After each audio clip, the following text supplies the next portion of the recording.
Have you ever been so stressed that it's hard to maintain focus on important goals?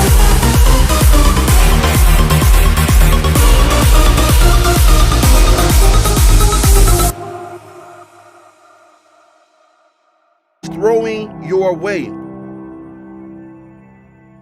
I remember one point, I was juggling the pressures of doing everything right at a new job, making sure my wife was happy, making sure my children had everything they needed, prioritizing many projects that I had going on at one time, moving from one house to another, preparing for my third child to be born, and trying to maintain focus on my schoolwork so that I don't fall behind.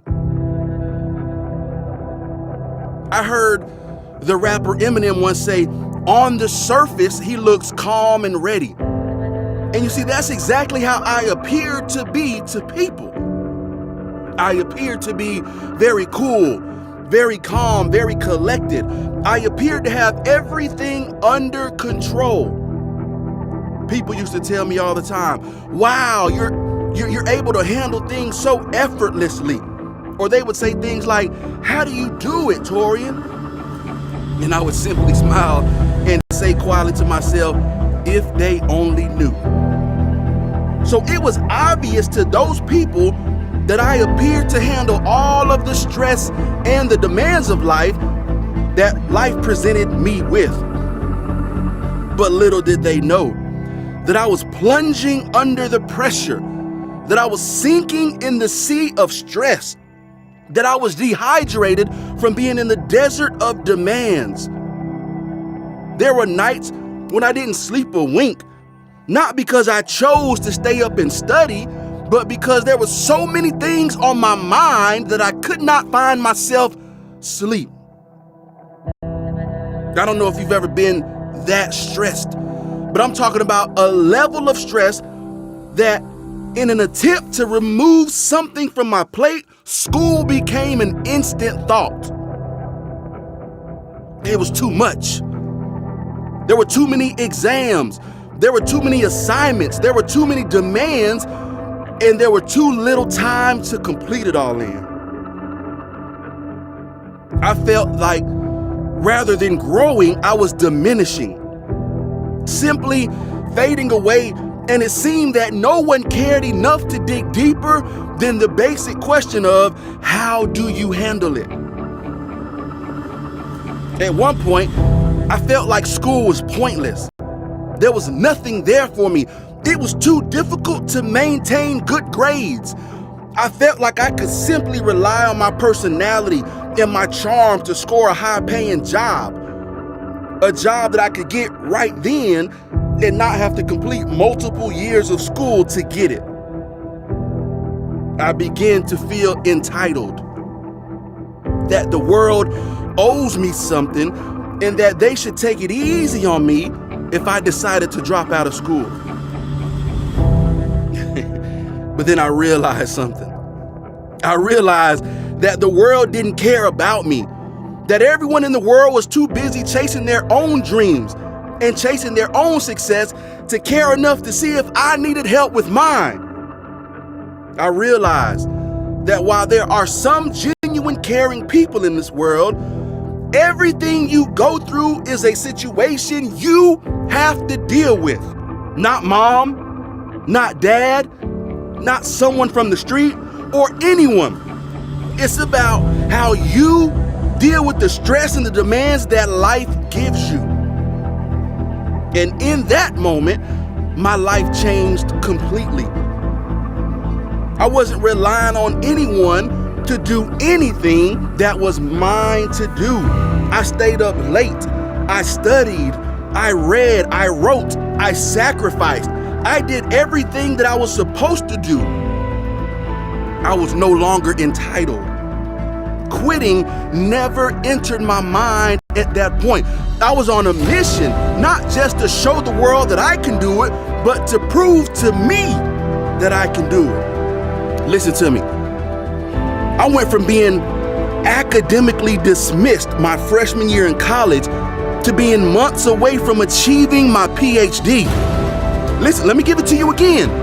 I went from being in the bottom 3% of my college to the top 3% nationwide with a prestigious research degree. Now, I don't say this to brag to you.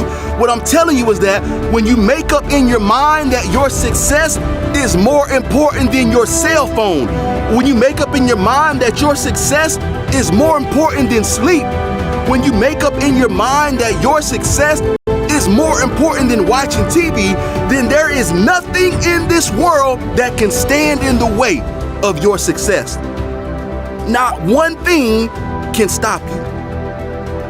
I heard someone once say that it is impossible to stop a man or a woman that refuses to quit.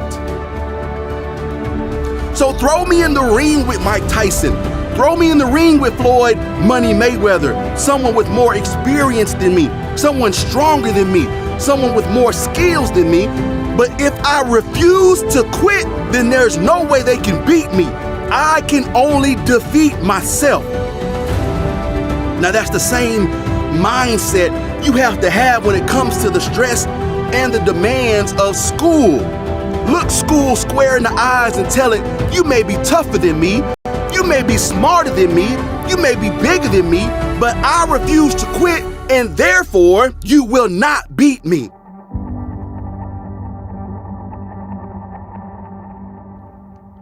And so let me give you a few things, just a couple of things to consider when it comes to dealing with being in stress or stressful situations and the demands of life. Let me just give you a few things to think about. The first thing is to take time for yourself. Now, what I mean here is that you are the number one priority in your world. If you don't take care of yourself, then you won't be well enough to take care of the things that you have to do. Think about a vehicle. The job of a vehicle is to get you from point A to point B. However, if you don't take care of that vehicle by adding fuel, by checking the oil levels, by changing the tires and etc., then I promise you, eventually it will stop. And that is how your body and your brain works. You got to take care of yourself. Huffington Post writes that taking time to pause from the relentless pace of everyday life and enjoy creative activities that keep you from dwelling on or stressing over school pressures can go far in decreasing your stress levels. The second thing that I need you to understand, watch this. Learn to change your thinking. A philosopher once said that you cannot get stressed out unless you believe your thoughts. He says all stress is precipitated by stressful thinking. In other words, he's saying if you constantly think about being stressed, then naturally you're going to become stressed. The moment you begin to stress about not finishing a project or an assignment on time, then your mind will begin to visualize what could or will happen, which can what? Create unnecessary stress. So how do you handle this? Well, by thinking of specific examples that can counter those stressful thoughts. Think of ways that you can create the time needed to finish that project instead of thinking that you'll never have enough time. Because if you change your thinking, watch this, your ways will follow. The mind is one of the most powerful things known to man. That's why you heard the phrase mind over matter. Now, the third thing that I need you to understand is this.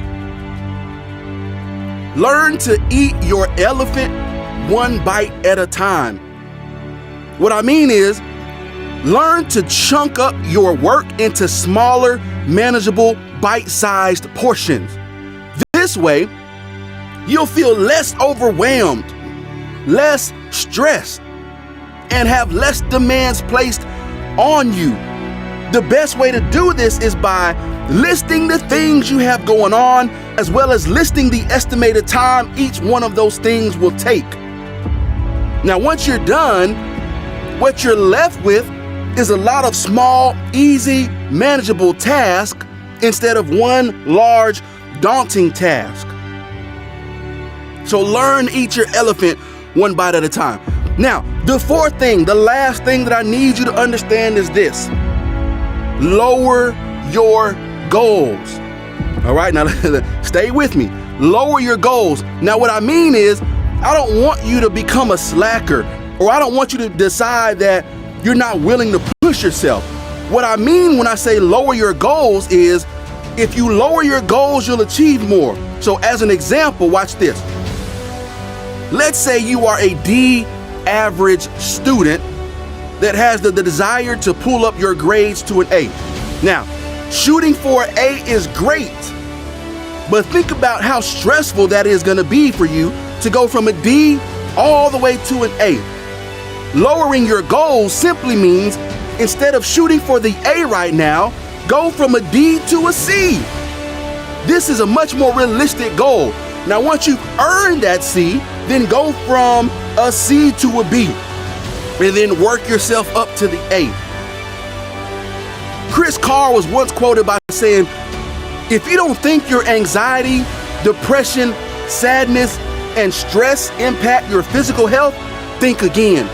All of these emotions trigger chemical reactions in your body, which can lead to inflammation and a weakened immune system.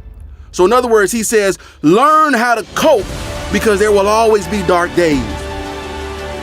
So don't allow stress to get the best of you, but instead work hard to beat stress. Always, number one, take time for yourself. Number two, learn how to change your thinking. Number three, eat that elephant one bite at a time. And number four, learn to lower your goals just slightly. This is how you can manage and deal with the stress of being a student and having a lot on your plate.